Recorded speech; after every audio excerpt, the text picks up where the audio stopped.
আমি পড়তে বসবো। বাসার কেউ জানে আমাকে না ডিস্টার্ব করে, হ্যাঁ, কেউ জানি আমার না জ্বালায়। আমি এখন পড়তে বসছি, আমি মনোযোগ দিয়ে পড়বো। পড়ার মধ্যে একটা কথা শুনলে কিন্তু আমার পড়া হয় না। হ্যাঁ কাঙ্ক্ষিত বা বাঞ্ছিত। টিভির সাউন্ডটা একটু আস্তে দাও, আমি তো পড়তে বসছি না। ঘুমও ধরছে ভাই, মনে হচ্ছে কতদিন ঘুমায় না।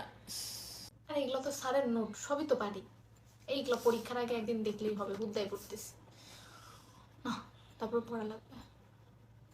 কিন্তু পা ব্যথা করতেছে অনেক, উফ, মাথাটাও ব্যথা করতেছে। 5 মিনিট যাবত আমি আমার মোবাইল ছাড়া আছি। মোবাইলটাতে চার্জও তো নাই।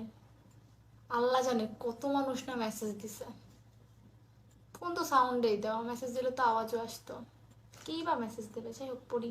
সামাজিক সমাজ, আচ্ছা ভালো কথা, কি যেন একটা করতে চাইছিলাম, মাত্রই পড়তে বসছি তাও ক্ষুধা লেগে গেছে। মা, কিছু খাইতে দাও তো, ক্ষুধা লাগছে। কোন ট্যাপ দিয়ে পানি পড়তেছে? পড়তে বসলে আমার এমনি মনোযোগ থাকে না, আমি কোনো আওয়াজ শুনলে পড়তে পারি না।